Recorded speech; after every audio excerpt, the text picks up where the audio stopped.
आप सभी का स्वागत है हिंदी की कक्षा में। 8th क्लास हमने पहली वीडियो में साइकिल की सवारी पाठ जो कि लेखक श्री सुदर्शन जी द्वारा लिखित है, इसके विषय में पढ़ा है। जहाँ तिवारी जी से बात करते हुए लेखक सोच रहे हैं कि उन्हें कोई ऐसा व्यक्ति मिल जाए जो उन्हें साइकिल सिखा दे। यहाँ तक हम पढ़ चुके हैं। तिवारी जी ने हमारी तरफ बेबसी की आंखों से ऐसे देखा मानो हमको कोई खजाना मिल रहा है और वह खाली हाथ रह जाते हैं। बोले, मेरी मानो तो यह रोग ना पालो, अब इस अवस्था में साइकिल पर चढ़ोगे और फिर यह भी कोई सवारी है कि डंडे पर उकड़ू बैठे हैं और पांव चलाए जा रहे हैं। अजी लानत भेजो इस ख्याल पर और आओ एक बाजी खेलें। तिवारी जी चाहते हैं कि लेखक का ध्यान साइकिल की सवारी को सीखने या साइकिल की सवारी को करने से हट जाए। लेखक क्या कहते हैं, मगर हमने भी कच्ची गोलियां नहीं खेली थी, साफ समझ गए कि तिवारी ईर्ष्या की आग में फूंका जा रहा है। लेखक जान गए कि तिवारी जी ईर्ष्या की आग में जल रहे हैं। मुंह फुलाकर हमने कहा, भाई तिवारी, हम तो जरूर सीखेंगे, कोई आदमी बताओ। आदमी तो ऐसा है एक, मगर वह मुफ्त में नहीं सिखाएगा, फीस लेगा। दे सकोगे? कितने दिन में सिखा देगा? यही 10-12 दिनों में। और फीस क्या लेगा हमसे? औरों से 25 लेता है, तुमसे 20 ले लेगा हमारी खातिर। तिवारी जी ने एक व्यक्ति के बारे में लेखक को सुझाव दिया है जो साइकिल सिखाने के लिए 25 रुपये फीस दूसरे लोगों से लेते हैं, पर लेखक से वो 20 रुपये लेंगे।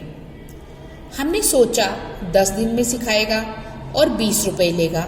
10 दिन 20 रुपये, 20 रुपये 10 दिन, अर्थात 2 रुपये रोजाना, अर्थात 60 रुपये महीना हो गया। हमने तिवारी जी से इतना ही कहा कि जाकर मामला तय कराओ, मगर जी में खुश हो रहे थे कि साइकिल चलाना आ जाए तो एक साइकिल प्रशिक्षण विद्यालय खोल दें और 300-400 रुपये मासिक कमाने लगे। अभी लेखक साइकिल सीखा नहीं है, पर मन में ये ख्याल आ गया है कि अगर वो साइकिल चलाना सीख जाएंगे तो कुछ आमदनी उनकी बढ़ जाएगी। यानी वो एक तरह से दिन में ही सपना देख रहे हैं। इधर तिवारी जी मामला तय करने गए, उधर हमने यह शुभ समाचार जाकर श्रीमती जी को सुना दिया कि कुछ दिनों के बाद हम एक ऐसा विद्यालय खोलने वाले हैं जिसमें 300-400 रुपये महीने की आमदनी होगी। श्रीमती जी बोलिए, तुम्हारी इतनी अवस्था हो गई मगर ओछापन न गया। पहले आप तो सीख लो, फिर विद्यालय खोल लेना। मैं समझती हूँ कि तुम सीख ही ना सकोगे, दूसरों को सिखाना तो दूर की बात है। हमने बिगड़ कर कहा, यह तुम में बड़ी बुरी आदत है कि हर काम में टोक देती हो। हमसे बड़े बड़े सीख रहे हैं तो क्या हम ना सीख सकेंगे? और पहले तो शायद सीखते या न सीखते, मगर अब तुमने टोका है तब जरूर सीखेंगे। तुम भी क्या कहोगी? श्रीमती जी बोली, मैं तो चाहती हूँ तुम हवाई जहाज चलाओ, यह साइकिल क्या चीज है, पर तुम्हारे स्वभाव से डर लगता है। एक बार गिरोगे तो देख लेना, साइकिल वहीं फेंक फांक कर चले आओगे। इतने में तिवारी जी ने बाहर से आवाज दी। हमने जाकर देखा तो उस्ताद साहब खड़े थे। हमने शरीफ विद्यार्थियों के समान श्रद्धा से हाथ जोड़कर प्रणाम किया और चुपचाप खड़े हो गए।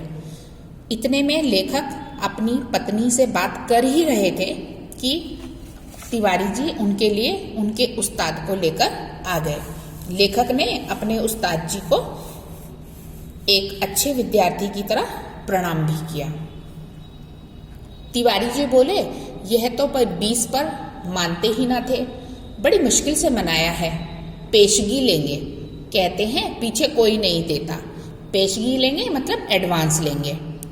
अरे भाई, हम देंगे। दुनिया लाख बुरी है, फिर भी भले आदमियों से खाली नहीं है। यह 20 रुपए तो चीज ही क्या है। हम अपना धर्म लाखों के लिए भी न गवाएंगे। बस एक बार हमें साइकिल चलाना सिखा दें, फिर देखो इनकी क्या क्या सेवा करते हैं। मगर उस्ताद साहब नहीं माने, बोले फीस पहले लेंगे। और यदि आपने नहीं सिखाया तो फीस लौटा देंगे, और यदि फीस न लौटाई तो। इस पर तिवारी जी ने कहा, अरे साहब, क्या यह तिवारी मर गया है? शहर में रहना हराम कर दूं, बाजार से निकलना बंद करवा दूं, फीस लेकर भाग जाना कोई हंसी खेल है? जब हमें विश्वास हो गया कि इसमें धोखा नहीं है, तब हमने फीस के रुपए लाकर उस्ताद को भेंट कर दिए और कहा, उस्ताद कल सवेरे ही आ जाना, तैयार रहेंगे। हमने इस काम के लिए कपड़े भी बनवा लिए हैं, और अगर गिर पड़े तो चोट पर लगाने के लिए मरहम भी खरीद लिया है। हाँ, हमारे पड़ोस में जो मिस्त्री रहता है उससे साइकिल भी मांग ली है। आप सवेरे ही चले आएं तो हरि नाम लेकर शुरू कर देंगे।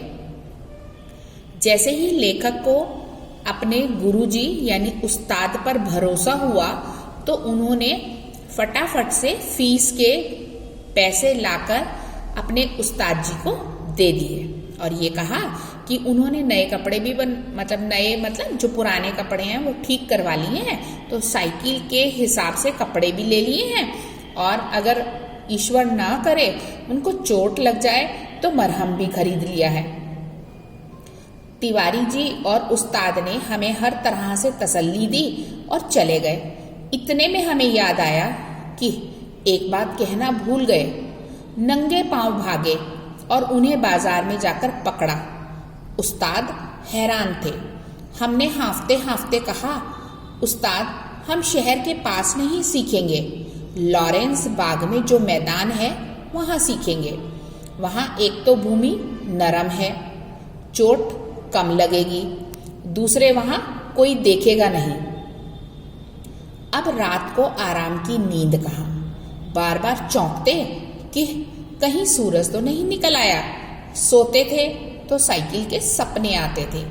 एक बार देखा कि हम साइकिल से गिरकर जख्मी हो गए हैं। दूसरी बार देखा कि हम साइकिल पर सवार हैं। साइकिल आप से आप हवा में चल रही है और लोग हमारी तरफ आंखें फाड़ फाड़ कर देख रहे हैं।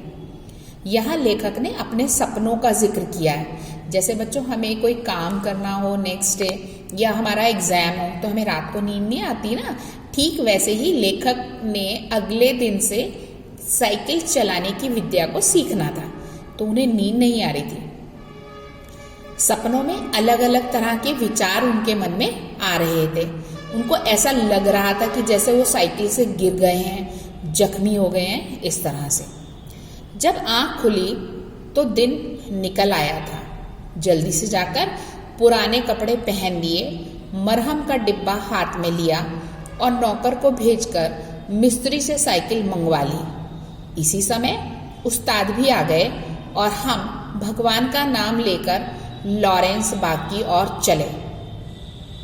लेकिन अपने घर से निकले ही थे कि बिल्ली रास्ता काट गई और एक लड़के ने छींक दिया।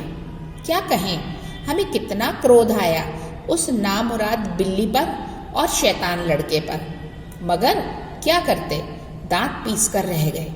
एक बार फिर भगवान का पावन नाम लिया और आगे बढ़े, पर बाजार में पहुंचकर देखा कि हर आदमी जो हमारी तरफ देखता है मुस्कुराता है। अब हम हैरान थे कि बात क्या है।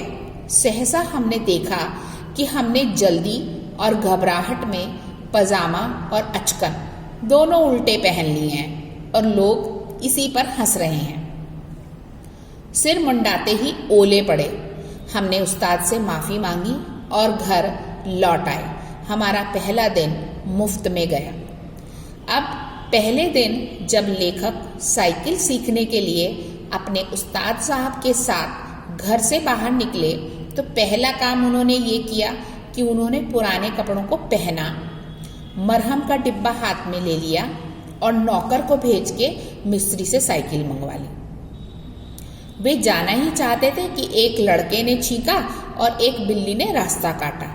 बहुत गुस्सा आया उन्हें, पर क्या करते, किसी को छींक आ गई तो कर ही क्या सकते हैं, है ना। और बिल्ली भी एक जानवर है, रास्ता काट गई तो उसको भी कुछ नहीं कहा जा सकता। फिर उन्होंने भगवान जी का नाम फिर से लिया और चल पड़े। लेकिन जैसे ही उन्होंने बाजार में प्रवेश किया तो उन्हें लगा कि शायद उन्हें देखकर हर कोई हंस रहा है। समझ नहीं आया। जब अनुभव किया तो देखा कि पजामा और अचकन दोनों उल्टे पहने थे। अब वो कर क्या सकते थे। उन्होंने उस्ताद साहब से कहा कि अब हम घर की तरफ चलते हैं, और इस तरह से वो घर की तरफ चल पड़े। इससे आगे का हम नेक्स्ट वीडियो में बढ़ेंगे बच्चों। तब तक गुड बाय।